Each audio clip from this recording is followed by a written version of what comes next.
So you might be wondering, as a new beginner of No Man's Sky, what is it that I exactly need? How do I start? Where do I go? How do I get money? How do I get nanites? How do I get all this stuff?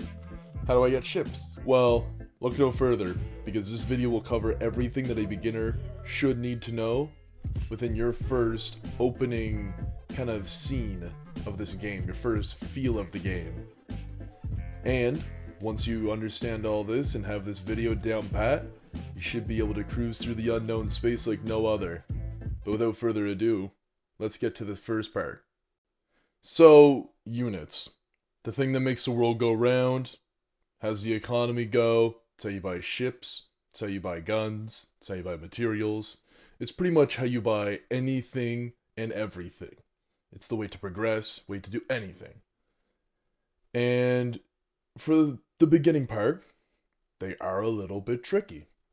Some people think that it's mining materials like copper or resource nodes or going around and scrounging on planets, or perhaps even going around and blowing up sentinels. But there is a better solution. So when it came down to one of my first ways of making money, it was pirating.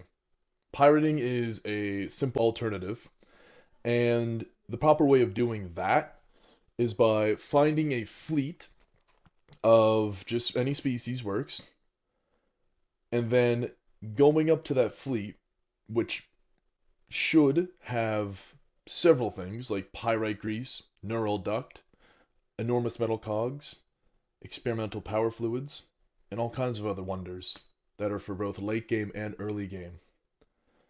Now, here's the thing. I would pick a specific civilization you do not like out of the three, the Viking, Gek, and Korvax. Me personally, I picked the Korvax. And once you have that picked, you will be able to then go after them. And yes, your reputation will drop. However, as long as it's the people that you don't really have any need to kind of talk to or deal with, then there will be no repercussions of it.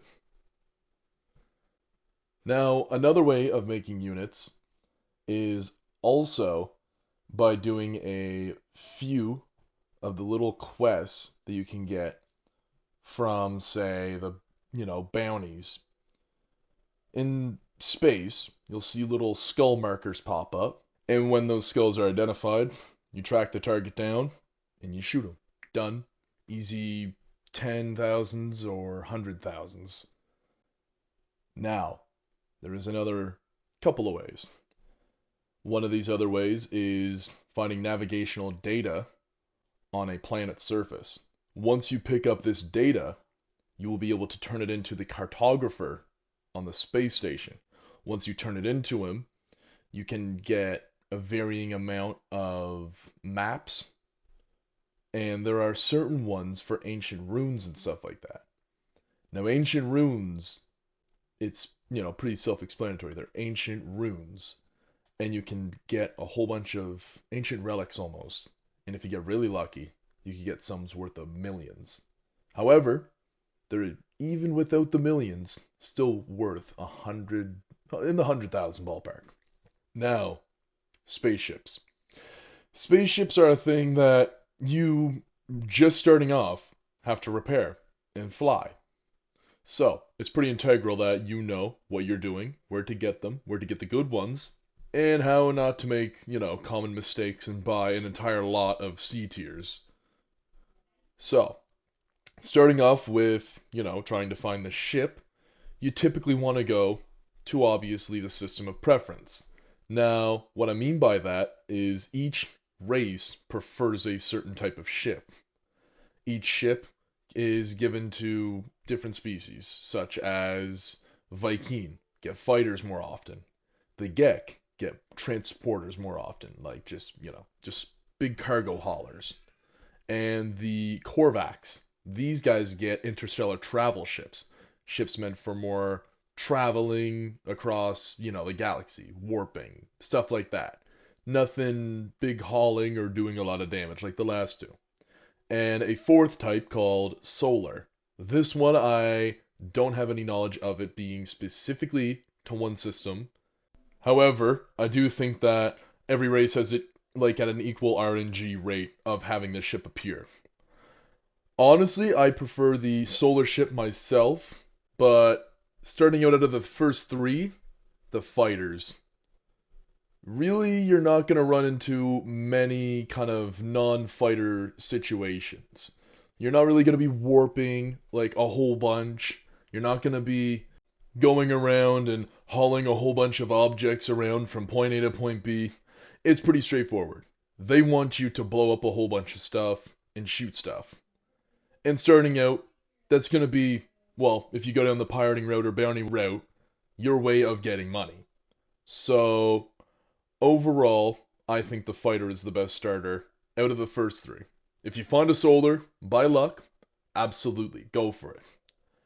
Now, with these ships, just because they're in these systems controlled by the dominant life form, does not mean that they will show up at higher tiers.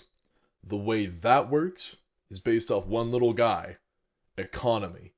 Economy is the big factor when it comes down to how good ships, guns, generally every purchase is. Even freighters, I think, but that's for another video. And you should always, now while early you cannot see how good it is, you should always, as soon as you warp to an area, check it and see if it has a 2 or 3 out of, 3 stars.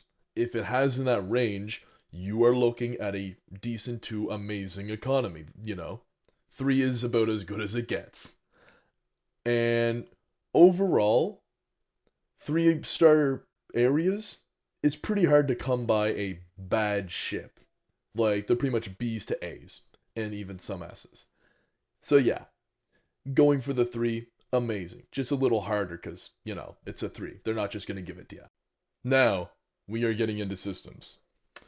When it comes to systems, you have to look for certain characteristics. These characteristics all being labeled right on its name before you even warp. You will see a beginning letter, you will see a number, and you will see a kind of either P, F, or PF. And with all that taken into consideration, that, when studied right, can give you the accurate reading of what a system is, does, and kind of its environment, to find planets that you desire easier. And each one of these letters and numbers means this. The G or F obviously is just the star you're in, the color. It just means that you're in a yellow star system, nothing crazy. But these last two are the ones that kind of matter out of the most. The number is your temperature. 0 and 9, therefore being you're really cold then to really hot.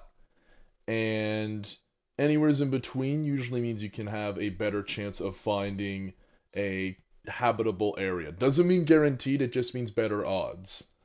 And when it comes down to the last part, the P, F, and PF, this means that it can be peculiar planets with unusual features or resources like grayed out planets or very odd, ominous planets is your P. Your F is frequent. Basically worlds that are dissonant with the Sentinel encounters or unique items. And those ones are they're all right, I'll give it that. And the PF is a combination of, well, you guessed it, both. Now we come to our multi-tools. These are very, very crucial things. You wouldn't be able to get anywhere in No Man's Sky without them, I dare say.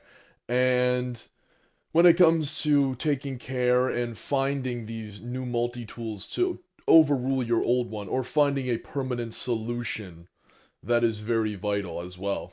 Now, much like the ships, the systems kind of have an influence on the guns, almost. Kind of in a way that it Obviously, with higher stars and higher economy, as mentioned, the guns are better. But your system also connects, like the starships, to the guns. More kind of on foot battling guns you will find in Viking systems.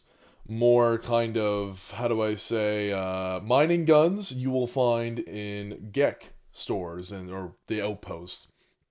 And when it comes down to the Korvax, their guns are more scanner range based, more discovery, more adventure, which I really could not really care about. It's not what I would go for if I was starting out, and it's something that isn't really necessary to have huge scanner range out of the gate. Now, when it comes to getting these guns, it's pretty simple. Each outpost has two, sometimes it's a duplicate on each end. You buy it, and you make sure that it's overall pretty useful. As you don't want a useless mining tool, gun, or scanner, you know what I mean? Although the scanner part doesn't really need to be worried about as much as the first two.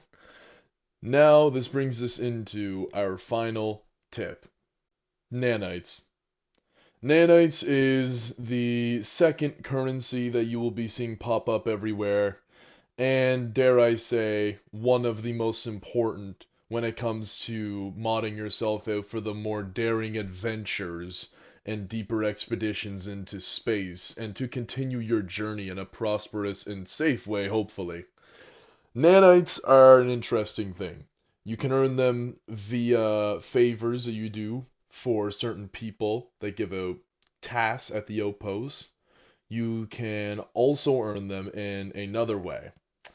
There's refining them. What I mean by refining them is getting a base material to turn into nanites. Kind of crazy, right? How you can just smelt stuff into money. Well, the stuff you need to smelt is one, pugnium, which unfortunately comes from sentinels, which is a little bit daring, dare I say, for anyone who is new, but I know there's some people out there that would absolutely dive headfirst just to shoot a few robots if they could get a quick buck.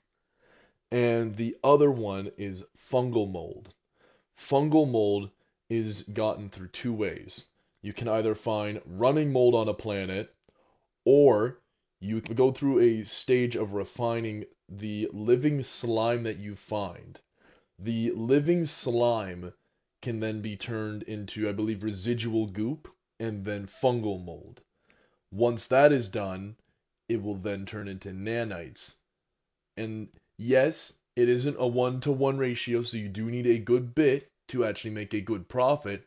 However, if you get enough of this just random junk or just kill enough robots, which is relatively easy, either way you take it, whether it's kill the robots or, you go farm it up, then you'll be noticing a considerable increase in nanites. With these nanites, you can then purchase upgrades for your gun, for your ship, for yourself, and much more later down the road. Overall, nanites are by far, at least in my opinion, the second most important, ever so close in importance to the units. Because without these upgrades, you wouldn't be able to do a lot of expeditions onto certain planets or to certain areas. So, I hope you guys enjoyed this tutorial video, you found it useful. If you did, please do leave a comment down below. And overall, I think that these tips right here will easily get you through the daring adventures that No Man's Sky presents to you, such as their expeditions, or even some anomalous areas, or even the frigid or burning hot planets. But without further ado, you guys have a wonderful day, and I'll see you in the next video. Bye-bye.